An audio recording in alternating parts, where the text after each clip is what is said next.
Where does the 2026 free agency leave the Minnesota Vikings with Justin Jefferson and Kyler Murray? Let's get into that in this episode.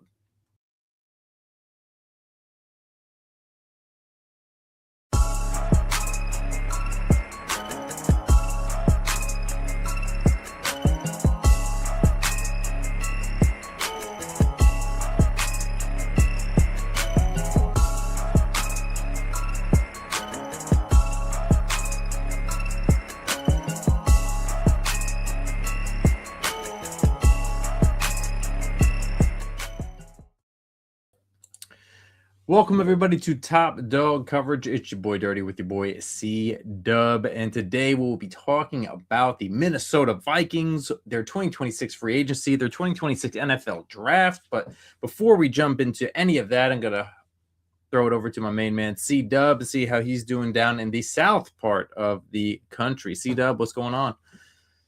Not a lot, another week. I'm almost in the books. We got USA that plays later this evening, looking to start off 3-0 within this World Cup tournament thingy before we get on to the round of 32, I believe it is, or whatnot. But yeah, it's fun, exciting times. Yeah, I'm excited to watch that tonight as well. So far, they've been going, pretty hardcore. Mexico is doing well as well, and actually very sneakily, Scotland, the Scottish have been drinking everybody's beer, and the Norwegians have been taking over stadiums. So it's been a fun time to watch, I'll be honest. And Switzerland beat Canada yesterday too, so 2-1. Japan has a very sneaky. I've been watching. I got to watch one, but my buddy actually told me, he's like, "Dude, keep your eye open for Japan. They have a very sneaky good team." So I'm like, okay. So and sure enough, they won 4-0. I forget who they beat, but they won 4-0. So yeah, I mean, how about before we move on? How about Messi, dude? He scored 5 goals. They've only played 2 games. Yeah, and there's a big fine wine. Yeah.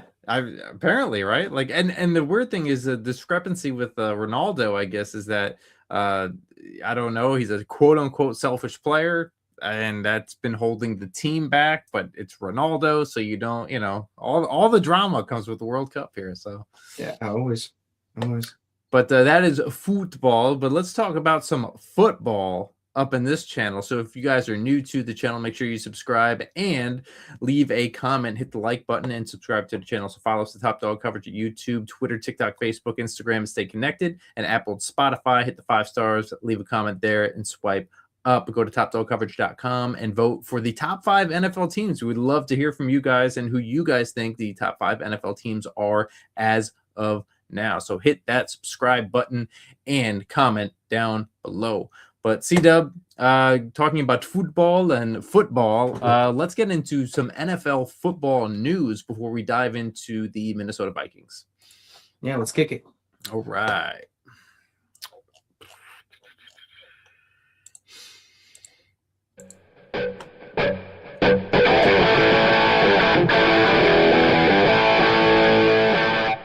Time for the news, baby. The news is brought to you by Norse-Hall.com. If you guys want some hot sauce, make sure you guys go to Norse-Hall.com. They have some really, really good homemade hot sauce from West Virginia, and they have the couch burner, which they actually burn couches before college games. And if you guys want some mead, some honey wine, go MEAD, some honey wine made that the Vikings used to drink, go to Norse-Hall.com.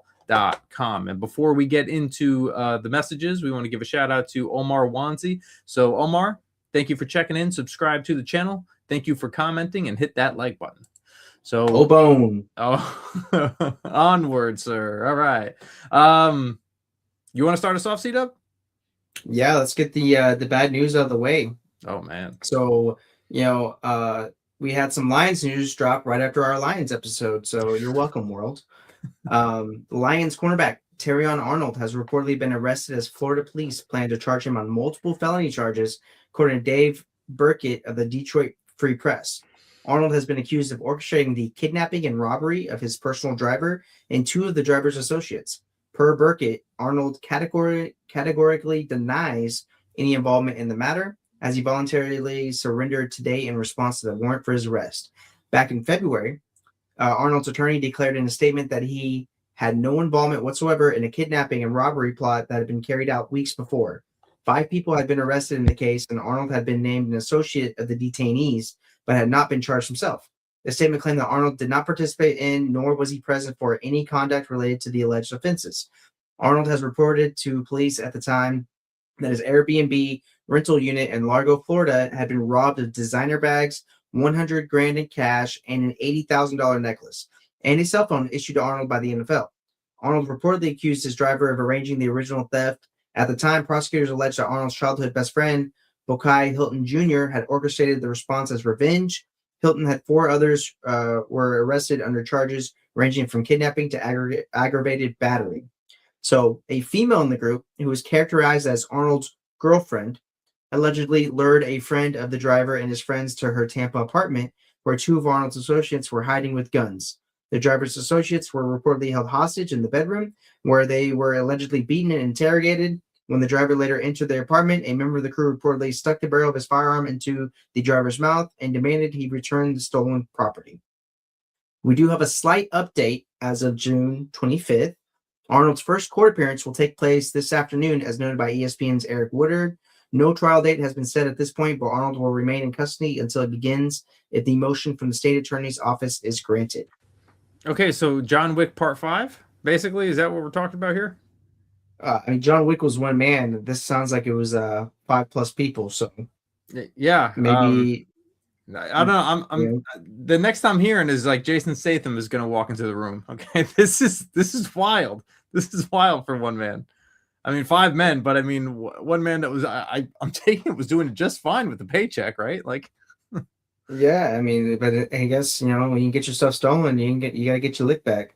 Yeah, I guess so. Comment down below, subscribe to the channel. Let us know what you guys think about this Grand Theft Auto business over here. I don't know what is happening in the world. Yeah, maybe it's just some big old GTA 6 promo coming out. It could be. Look, best seller ever right now at this point, right?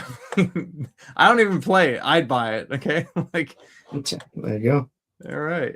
Well, I'll go a little bit more down south to where the Jaguars are to extend tight end the Jaguars are to extend tight end Brenton Strange. The Jaguars are keeping tight end Brenton Strange around the foreseeable future. Strange has agreed to a 3-year, worth up to $48 million deal. Okay, this includes $25 million in guaranteed money. So after joining the Jaguars as a 2nd-round pick in 2023, Strange made little impact as a rookie, stuck behind Evan Ingram and Luke Farrell on the depth chart. The Penn State product finished with just 5 catches, 35 yards, and a touchdown in 14 games. Ingram and Farrell returned in 2024, but the former missed 8 Miss USA? games. Huh? Oh. Yeah. I don't know. It sounds like you're gonna say Miss USA. I don't know. I could, maybe. Hey, it would be cool if Miss USA just like popped up in here, but be strange, huh? It would be very strange. It should be strange because Strange had the starting job to himself last year after the Jaguars released Ingram and let Farrell walk in free agency. Now that's strange. Although he missed 5 games with a hip injury, he set across the board career highs. The 6'4", 253-pound hauled in 46 balls for 540 yards and 3 touchdowns in 12 games. Jaguars quarterback Trevor Lawrence, who finished 5th in the MVP race, posted a stellar 120.1 passer rating when he targeted Strange. So it is no reasoning why they wouldn't hold on to this man, and it gets stranger and stranger. But this is not a strange contract. I'm glad that they held him down in Jacksonville. So this looks that's an Avengers level passer rating right there. Yeah. This is I think he found a target where he knows that he can safely go to, even though he's got targets everywhere on that field. You know what I mean? Running backs may be a little bit sticky here and there, trying to figure out what's going on over there, but they have pass catchers, man. They definitely have pass catchers over there, and this is one of his safe spots now. So for sure.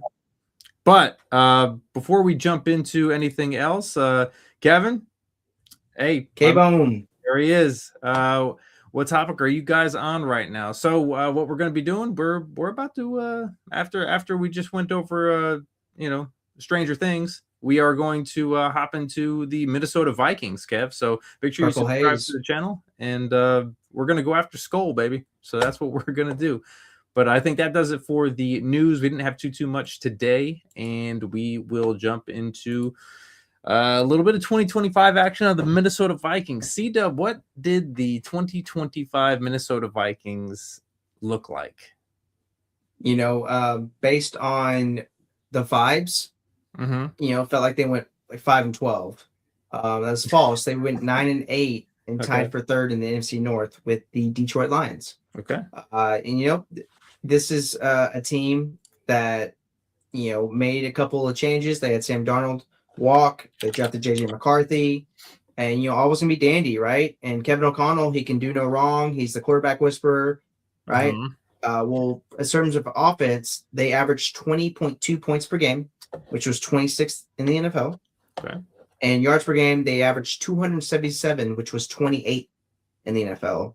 So the offense was atrocious. JJ McCarthy did get injured again. We had some Carson Wentz sightings. We had Max Brosmer go out there and get humiliated by the Seahawks. And, it was just some really interesting times on offense that way.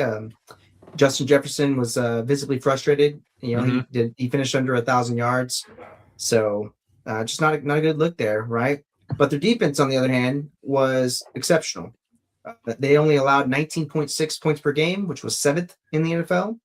And yards allowed per game, they were at 291, which was 6th in the NFL.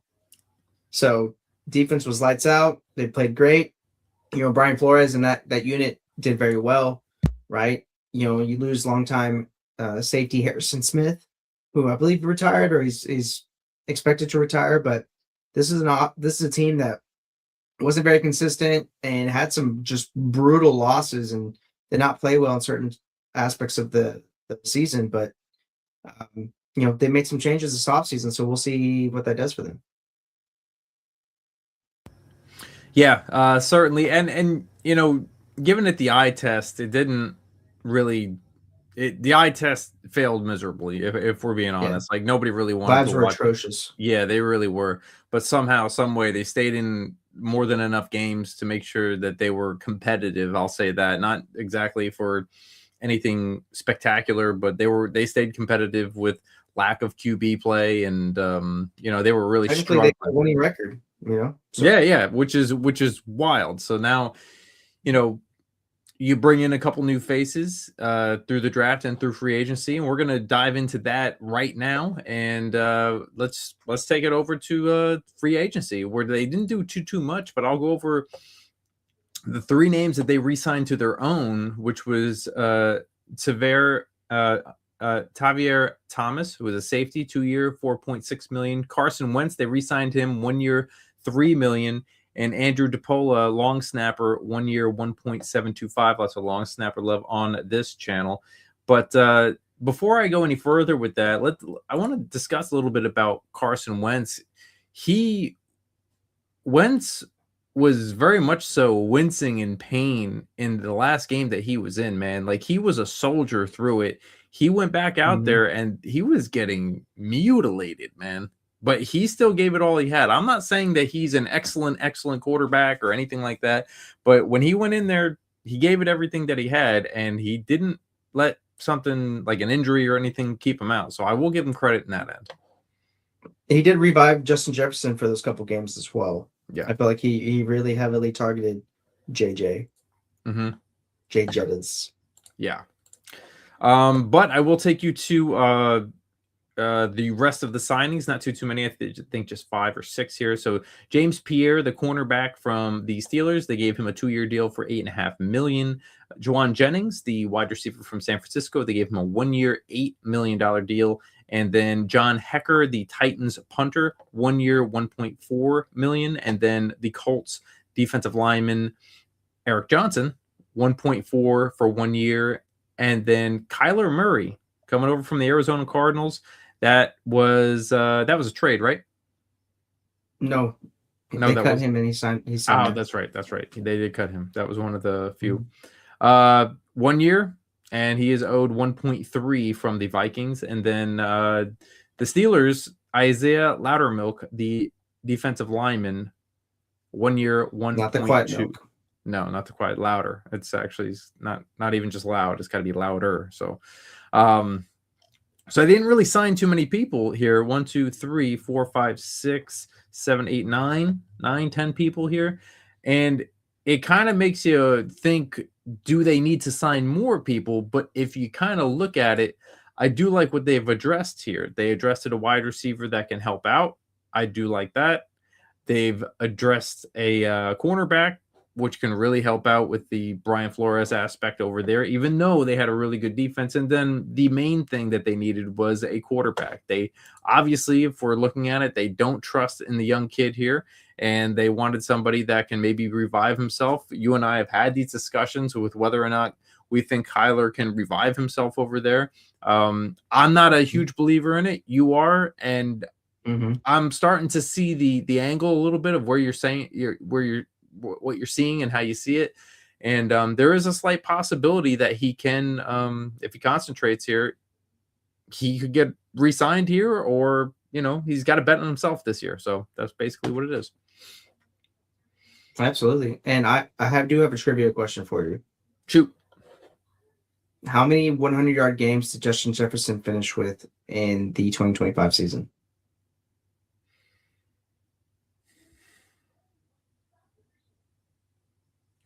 You're gonna hate me for. I'm gonna say 3. Is that your final answer? Before I give my final answer, I want the chat to put in who they think. Okay, one more question. Question again for the chat. How many 100-yard games did Justin Jefferson have in the 2025 NFL season? How many 100-yard games did Justin Jefferson have? So chat, throw yours in. My final answer is 3. Okay, I'm going to say that it's 3. So, yeah, I'm going to go with that one. All right. Are you ready for the answer? Yes. It is 3. Come on, baby. Two of which came with Carson Wentz at quarterback. Oh, good old Carson Wentz. All right, I like it. All right, yeah, Justin Jefferson. Look, that's what happens when you don't have a good quarterback. So it doesn't really matter if you're a great player. I think the only person I've ever, I don't want to say ever, but mostly have seen was Hopkins. He's worked with damn near every quarterback that he possibly could, and had multiple years of was it over 1,000 yards? DeAndre? Yeah.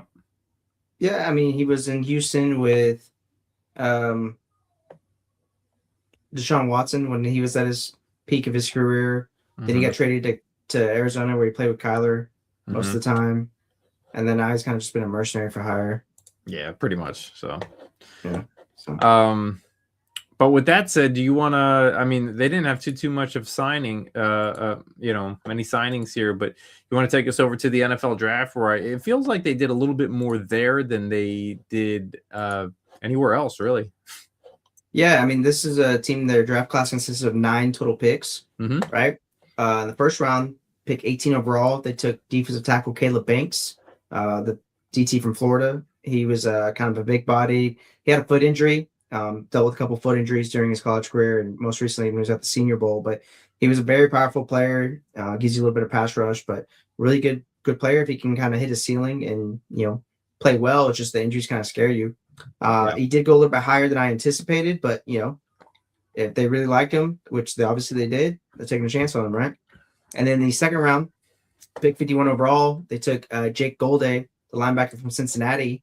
I mean, this guy was, he's a senior. He's a big explosive linebacker, or he's good at more close around the line of scrimmage. He'll improve the run game, or the run defense, if you will. But he's got a lot of explosiveness. He's a really good defender, a really good linebacker to add to that front 7 there. Then in the third round, one of their first 3 third-round picks, 82 overall, they took Dominique Orange, the big citrus, if you will, the DT from Iowa State. Baby. So he's a big, sturdy nose tackle that he's able to have some, good quickness inside, but he's really just kind of like a 2-gapper where he can go in and really play that nose tackle there. And then the third round, picked 97 overall, they took Caleb Turnin, the offensive tackle from Northwestern. So this is a guy that doesn't really have a lot of length, so he'll probably kick inside the guard. But he played a lot of games. He's just kind of solid overall. So not a huge maul or anything. He's just more technically sound. And then the third round, 98 overall. So right after that, they took safety Jacoby Thomas from Miami. So he's a fifth-year safety, pretty productive. He plays good around the line of scrimmage. He's decent in coverage, but he's going to be more of bring that power and pop in the run game. And then in the fifth round, pick 159 overall, they took fullback from Michigan, Max Bredesen. So his brother, Ben Bredesen, I believe, plays guard. I think he's with the Giants now. But Max was a two-time team captain at Michigan. So Ben's with the Buccaneers is what where he's at. But and he's a good run blocker. He's not as big as his brother, obviously, but obviously he's good in terms of run blocking, open up those rushing lanes. And then in the fifth round, 163 overall, they took one of my favorite prospects, cornerback Charles Demings from Stephen F. Austin. So he's really good in terms of a lot of coverage. He's really good in terms of man coverage. He's a long, lengthy corner. He's got good speed, really good in instincts. So obviously the situation with playing at SFA is the level of competition. So we're interesting to see how he translates to the league and the higher level competition. But he also had pretty good play time at the Senior Bowl. I think it was the Senior Bowl, or maybe it was at the. No, I think it was at the Senior Bowl. Very sure. It was one of those bowl games. Okay. Yeah. And then sixth round, pick 198 overall. They took the running back from Wake Forest, Damon Claiborne. So he's a really a fast slasher type running back. So he's going to be really good in terms of zone schemes, and he's really good agility and really good suddenness. So he'll kind of give you that extra element that you don't necessarily get with Aaron Jones or the running back that they traded for from the Niners, Jordan Mason. So just another guy to add to that mix over there. And then the last pick, seventh round, 235 overall, they took the center from Cincinnati, Gavin Gerhardt. So he started 49 games in his collegiate career. So he's decent size, okay length, but he's got really good leadership qualities. He's played a ton of games. He's only played center, so you don't really have too much flexibility, but he's played a lot of games, really experienced, so you're adding more depth on the offensive line, and that's the 2026 draft class for the Vikings there. Yeah, I'll be honest with you, man. Looking at this draft, I love it. I love how they double dipped with Caleb Banks and Big Citrus over here with the defensive tackles, where they can move one guy kind of to the outside. I mean, you're screaming stop the run. These are big fellas here, right? But then, in between that, you get Jake Golday and from Cincinnati, the linebacker, who is explosive as they come. You can use him in his blitz package. He plays through the whistle. He's very, very aggressive. This is just toys for Brian Flores here. You know what I mean? Like he can just have his way. Yeah. And then build on your strength. Yeah, man. And then you go back to the offensive line, and then you go back to defense again, safety. And then you finally get a fullback up in here from Michigan, who can block. They got your cornerback from Stephen F. Austin. And then you get another running back for depth, and you go right back to, the good old offensive line. So I think what they did here was they pretty much tried to solidify, the defense, the offensive lines, and then gave Brian Flores some toys to play with here, and allowed themselves to kind of sign, Juwan Jennings, the wide receiver, their quarterback that they wanted in Kyler Murray. And they got more people as with James Pierre from the Steelers, the cornerback. So I actually don't really mind what they did because they still went 9-8 here with lack of quarterback play. So significant upgrades, I would say, still. So, but with that being said, let's jump into the depth chart and see what it looks like after these two things get put together and what the puzzle pieces look like now. As you know, it's we got GM Nolan Teasley, and then you have head coach Kevin O'Connell, Wes Phillips, the offensive coordinator, Brian Flores as the defensive coordinator, and Matt Daniels as the special teams coordinator. And then their punter, Johnny Hecker. signed from Tennessee. And you have Brett Thorson, who's actually going to give a little bit of competition. He's an exempt international player out of Georgia here. That's what it's looking like. And then you have Will Richard, who's the place kicker. And then you have Andrew DePaula, who's the long snapper. And that was one of their own that they re-signed. And then you have Miles Price, who's the punt returner, and Ty Felton, who's right behind him, and Jeshwin Jones, who will be competing for that third string spot. He's out of Maryland, 6'1", 188, and he will be competing for that third spot. And then kind of the same with the kick return, Miles Price and then Tay Felton right in there. So it looks like they kind of have that, but they'll probably have a little bit more tryouts. So I shall give the floor to you, sir. You shall pick the offense or defense, whatever you want to jump into, and I will do the opposing. Yeah, so I'm going to cover this offense because it's really going to carry over on most of the starters from last season. You're adding just essentially maybe 3 new starters on this offense. But as always, usually we get started with the pass catchers. I'm going to say that I want to get started with this offensive line. Yep. So from left tackle to right tackle, you have Christian Darrisaw, the first rounder from 2021. Donovan Jackson, the first rounder from last year, playing that left guard spot. You have Blake Brandel, the 6th rounder from 2020 at center. Will Fries coming over at their right guard, coming over from Indianapolis last year. And you have Brian O'Neill, the 2nd rounder from 2018. So pretty good starting 5. Guys have kind of played together for a while now, just dealt with a lot of injuries, if you will. I mean, Darrisaw, Donovan Jackson, I mean, he kind of came on at Ohio State those last few games there. And you've got really good depth there, right? Behind them, you have the 3rd rounder from this year's class, Caleb Tierman at left tackle, Henry Bird at left guard, Michael Juergens at center, Joe Hubar at right guard, then Ryan Van Denmark coming over from Buffalo at right tackle. So pretty good, decent depth there. And then you have some more camp bodies behind them. You have Tristan Lay at left tackle, Bershawn Lee, Gavin Gerhardt, who they took in the 7th round this year, Delby Lemo, and Walter Rouse back there. And then you also have Thomas Remack left guard. So tons of offensive line depth. So you'll kind of have them compete and shake out to see who will fit in where. But their starting 5 is pretty solid. I'd put them up there with one of the top ones in the league, especially if they could stay healthy. And then from there, this tight end room, it's fairly deep, if you will. I mean, you got TJ Hawkinson, who's coming back from that knee injury. Not quite the same player that he was, but he's still up there, still pretty solid. TJ Hawkinson, and then you have Josh Oliver behind him. The free agent came over from Baltimore. He's been with the Vikings for a while now. Then you have Ben Urosek, Gavin Bartholomew, the 6th rounder from last year, Bryson Nesbitt, and then Marshall Lang. So a lot of tight end depth there. Maybe a couple guys who can also play some fullback, if you will. But you have Max Bredinson, who they drafted specifically to be that fullback. Really, I would to kind of get back to that run game and start some bully ball, if you will. But these running backs, I mean, you got Aaron Jones Sr. still holding on, the longtime Green Bay Packer, has now been a Viking for a couple seasons now. Jordan Mason, who they traded for from San Francisco, he actually ended up leading the team in rushing yards last season. So it'll be interesting to see how they continue to divvy up carries between those two.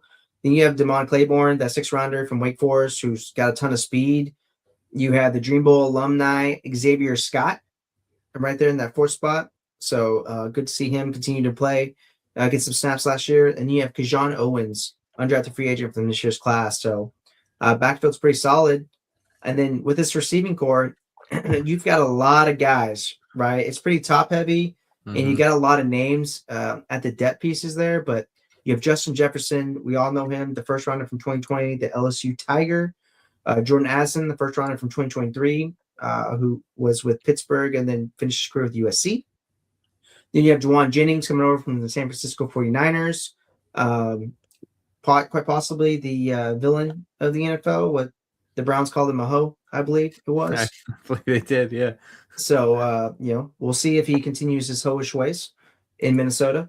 But that's your starting 3 receivers, right? You have Justin Jefferson left, Jordan Addison on the right, and Juwan Jennings in that slot. Then behind them, you have Ty Felton, the 3rd rounder from last year's class, Dylan Bell, Miles Price, the right and slot positions there. Then you have a ton of just camp bodies here. You have Dante Fleming, Sean Jones, Luke Wysong, Marcus Sanders Jr., Terrell Davis, Trayvon Rudolph, and then Michael Briscoe. So you've got a ton of guys that are going to be fighting for some camp bodies, some who's going to be able to play special teams and who can really make this roster, right? And then lastly, you got a pretty interesting quarterback room here, right? You have Kyler Murray coming over from Arizona, looking to kind of career redemption, if you will. So how he pairs with Kevin O'Connell and how that offense can kind of click with him, it'd be really interesting to see. I do like the potential that these two have. I think he's a very explosive quarterback. I think he's not afraid to push it down the field, and it's a pretty good group of weapons, right? You know, Arizona, he always had a nice plethora of weapons, but I do like the weapons that he has here in Minnesota. Behind him, you have JJ McCarthy, the first rounder from the 2024 class. So the dynamic between these two would be really interesting. I'm not sure if you heard the interview, right? They were both asked, "Hey, how is it, being in the same quarterback room?" Did you hear about this? I saw it, and it's very awkward. Like two different ends of the spectrum, completely two different ends of the spectrum. Yeah, you have Kyler Murray, who everyone calls immature and he's video game addicted and whatever, blah blah blah. Right? He gives a very politically correct veteran quarterback answer, right? And as you should. This is what mini camp. Like we're not even in a training camp and all that stuff yet. This is where you be vanilla. Move on to the next question. Like you know how to handle the media, right? Absolutely, yeah. You have this young kid, JJ McCarthy, who basically is like, oh, it's like high school. He sits on one side and I sit on the other. And it's just like a very weird, strange, like why you compare it to high school. High school is probably one of the most awkward, weirdest moments of anybody's life. Yeah. Right. And like, it's just, it just gives me the ick, if you will. Right. I didn't like it. I wasn't a fan of JJ McCarthy coming out. This makes me double down, and I still don't like JJ McCarthy, his potential. So we'll see. But this didn't help. This didn't help. No, I have the complete ick. I don't think I'll ever get rid of the ick, but he just doesn't do it for me there. But then you have the vet Carson Wentz, and he's played with everyone basically, Prince Harry, if you will, or whatever. And then you have Max Brosmer, the undrafted free agent from Minnesota last year. So you've got a ton of depth. You've got all these guys have actually started the games before, so you've got a lot of experience in this quarterback room. I don't know if we'll carry 4 quarterbacks on this roster, but you've got a lot of different guys that have a lot of different abilities, and I like the quarterback room outside of McCarthy. But that's your Minnesota Vikings 2026 offense. Actually, you know what I really like about this? There's one thing that I really like, and I do like the Juwan Jennings in the slot area. Okay, like that's very bully. That's 6'3" and 215 pounds of man in a slot.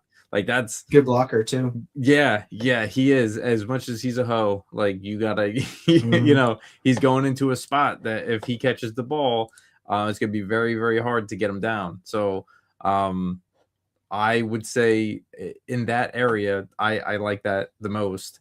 And with that, you're gonna have a lot of people competing for these backup spots, right? So, you went through the QB room. How that's going to pan out is how it's going to pan out. Claiborne is going to have a lot of learning to do. I think he obviously, I don't want to say obviously, but 6th round, I believe he does make the team, but he tends to, I'll just say, leave money on the table sometimes. He'll go a different direction when he has space on the field. So I think his eyes need to be rearranged, coached well, and I think that he can get this. So I think when a contract expires and he's coached in the correct direction, I think he can have a really good shot and really good opportunity when maybe Aaron Jones is done or, Mason is gone or something like that. But give him a year on the bench and, see what he can do. That's my opinion. But I don't see Demon Claiborne as a bad running back. I just think he needs to be coached. Yeah. But I'll take it over to the defense here, where we'll start right off with it's not really a 3-4. Again, we keep saying it really is a new kind of 3-4, new hybrid, but you don't know what Brian Flores is going to do. He'll show you an 8-man front if he wants. Okay. And then he'll put, 5 or 6 guys, he'll back them all up and put them, in the backfield. Like, he's very creative, defensively. Yeah. So I'll give you the front run here, but it's brand new. Caleb Banks in your defensive end. That's where they have him, and then your nose tackle, Dominique Orange, Big Citrus, and then you have Jalen Redmond. So these guys are, all three of these guys are well over 300 pounds, and they are ready to rock and roll. But then right behind Caleb Banks, the new first rounder, you have Isaiah Loudermilk out of Pittsburgh, and then you have Smith Vilbert. Okay, so Smith Vilbert is going to try out. He's from North Carolina, 6'6", 282. And behind Big Citrus, you have Drake Levi Rodriguez, and then you have Taki Tiamani. So that you have a lot of big guys here that are really going to challenge these rookies. So defensive tackle behind Jalen Redmond, Elijah Williams, and then you signed Eric Johnson II from Indianapolis, and then you also have Javari Ritzy, who actually came over from Pittsburgh as well. So these guys are really going to strengthen this defensive front. But what I really like is going into these linebackers, okay? Dallas Turner as your left outside linebacker. Your will linebacker is Eric Wilson. Blake Cashman is your middle linebacker. And then your right side linebacker is Andrew Van Ginkel. This is a very good linebacker room, okay? I really like them because they make tackles. They get to where the ball is, and they wrap up. So just start with the left side behind Dallas Turner. You're going to have Terrion Ingram Dawkins, and then you have Tyler Batty and Cameron Stewart really fighting off for those who wants it, And right behind that will linebacker, you have who came from Green Bay, Eric Wilson. You have Ivan Pace Jr., and then you have Bengali Kamara and Kelly Lawson, who are really going to have to fight hard as well to make this team. So Blake Cashman, who originally came from the Jets, went to Houston, and that middle linebacker. Right behind him, you have Jake Goldie, or Golday, I should say. I would not be surprised if Jake gets some playing time this year. He's a second rounder. He's very effective on a blitz. You can use him very much so in a schematic way, the way that Brian Flores loves to do these things. So he's very tactical with how he does it, very blitz heavy, flexible, gives player freedom. And he's very instinctive too. So I like that he's kind of chilling in the background here. So if anybody goes down, he can just pick up. And then you have Josh Ross behind that second round pick behind Jake. And then you have Jacob Roberts, who was actually signed from Wake Forest. So they're going to see how that goes. And then you have Andrew Van Ginkel, who been around a couple areas, right? I believe, or actually, no, I think he was just in Miami, actually. So he came from Miami, and behind him, Bo Richard, Chaz Chambliss, and Arden Walker. So I'm kind of in love with this linebacker room just because of the way that they're used. He makes his linebackers look very, very good with his scheme and how he does it. And he loves the blitz. So he's going to give everybody their opportunities to go get the quarterback, which I like. So from the linebacker area, I'm going to go right into the cornerback position, where I think this left cornerback is set for the next couple of years. You have James Pierre signed out of Pittsburgh, and right behind him, your boy Charles Demings coming from Stephen A. Austin, and then Zamiah Vaughn all the way in the back, and then you have Devon Armstead, who are going to be fighting and competing. But then you have that right side, Isaiah Rogers, who came from Philly at one point, and before that Indianapolis, and he's going to be holding down that right spot on the cornerback, and then Dwight McLaughlin, and then Marcus Allen in those depth areas. So you have Byron Murphy Jr. We've seen what he can do. He was on Arizona for a while. Then 2023 came on over and made his way over to the Skull Nation. And then you have Khalif Hilasi and Tyreek Chappell in that nickel spot too as well. So they're going to get the best of the best. Great competition going into these camps. And then we'll take you right to the safety area, where you have Joshua Metellus. We've seen him do some work. And then you have Jay Ward in that free safety spot. So right behind Metellus, you have the third rounder, Jacoby Thomas, drafted out of Miami, and 6'1", 211. That's a big dude for a safety. And behind him, Jacob Thomas, not the same one. Okay, this is a different one. He's from James Madison, but although he's also 6 foot and 212, so one is Jacob, one is Jacoby. So just very very close, very similar in the names and such like that. So You have three Thomases in the safety yeah, room. yeah, you do, you definitely do. But I digress. Go back down, and we'll take you back to the depth area behind Jay Ward, and that's Theo Jackson, and then Tavier Thomas, who also came from Tampa Bay, but he's also been around. He's been to, he's been on the Cardinals, the Browns, Houston, Tampa, and now his next stop is here. So I really do like what they've done at this up front. I like the depth that they have in the corner, the important cornerback position too, because you're going to be going against elite guys on the Lions. You're going to, very, very good young wide receivers on Chicago, and Jordan Love has receivers over there in Green Bay. So they double down on their left side corners here, and I'm gonna go ahead and guess that they're gonna play them both ways. So not offensive defense, but maybe right side as well. So I do like what they've done with updating this defense, and they didn't do too much on the offense, but what they did do, I do like what they've done. So that's my feel on it. What say you, sir? Yeah, are we doing the grade right now? Yeah, we can. Let's do that. Yeah, I mean, I really enjoy what the Vikings have done this offseason. Like I said, they took Caleb Banks a little bit higher than I probably would have, but that's their guy. They really like him. I like the depth pieces they've added, and you brought in Kyler Murray, which I think is a great buy low, right? You brought him in, cheap deal. Cardinals already paying him, so you get him on a nice 1 year deal that's pretty cap friendly there. Yeah. So I'm giving them an A. I really enjoy what they've done. Unfortunately, Vikings have been tormenting the Saints for most of my life. Most of my most awful memories are due to the Vikings from, the Minneapolis Miracle and when Kyle Rudolph caught that fade in the corner of the end zone, and a bunch of random just sad moments within my life. But Vikings are the Vikings, and I like what they've done, and they'll probably be good again, which sucks unless you're a Vikings fan. Oh, that's all right then. I get it, man. It's okay. I'll tell you, again, I just went through the defense. I really like what they did to the defense. This is what's going to keep them in games, okay?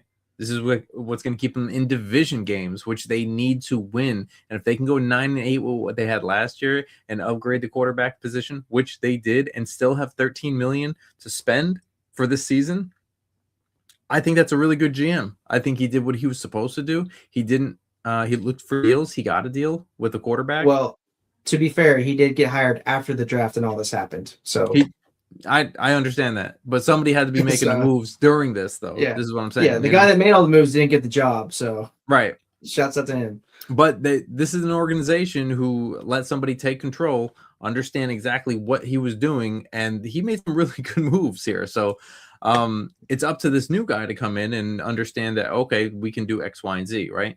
So I also am giving them an A. I like what they did in the wide receiver area. I think this was very, very imperative for them to do this. They still have Aaron Jones, who is actually still a good running back. He's older. I get it. He's declining. I also get that, but that doesn't mean that he still doesn't make plays. They still have Mason in the back, and then they just got a brand new energetic running back who can be coached well, I believe.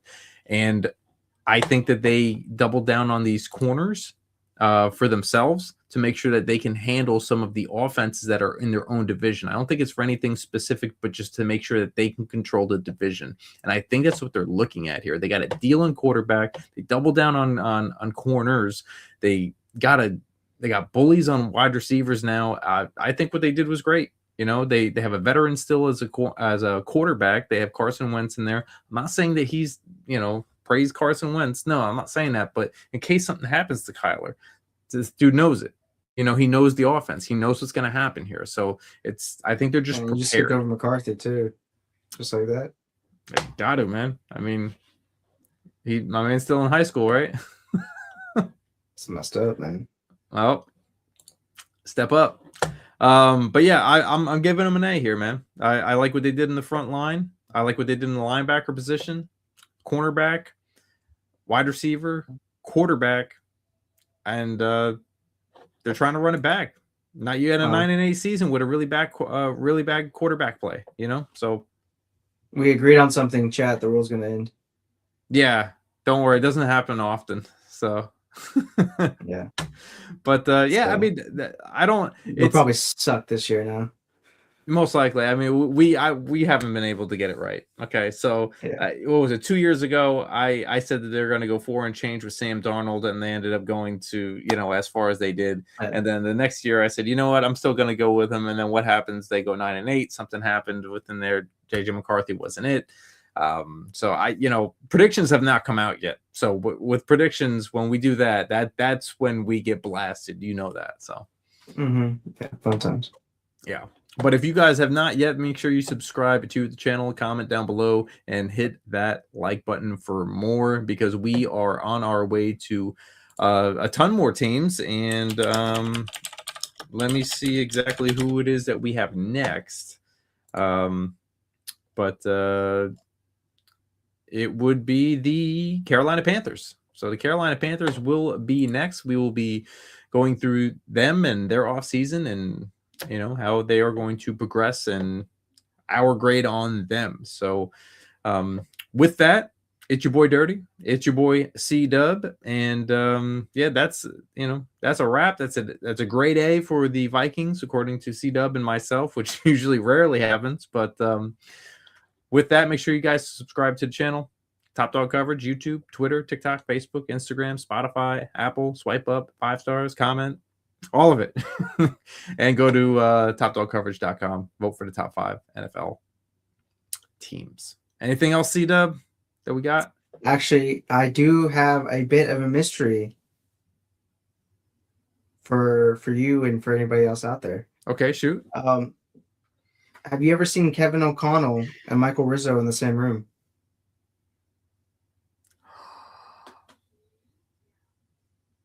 No. I think Kevin O'Connell is Michael Rizzo in the future. I think you're right. I just put these things together and they look our editor identical. Yeah. Yeah. You can't tell me that's not Rizzo in like 10 years or whatever. Yeah, for anybody listening in, make sure you go to Michael Rizzo at Michael Rizzo Vlogs, okay, and go look at this cat, okay, at Michael Rizzo Vlogs on YouTube. He's our editor. He definitely looks like they're the same person. He looks like Kevin O'Connell from the Vikings. Shout outs to we have the best editor in the world, hands down. Hands down. We got the best editor in the world. And his name is Kevin O'Connell. Yeah, so it's Rizzo O'Connell? Rizzo O'Connell, yeah. Or Kevin O'Connell Rizzo. Maybe. We'll cook. We'll figure something out there. Yeah, what's gonna happen when they actually meet in person? It's never happened, and I don't think it ever will. Is that like the Upside Down? One of them probably upside down. Probably. All right, well, with that being said, make sure you guys subscribe to the channel, leave a comment, and we will be back with the Carolina Panthers. It's your boy Dirty. It's your boy C-Dub. Catch you on the flip side, and go USA. Peace.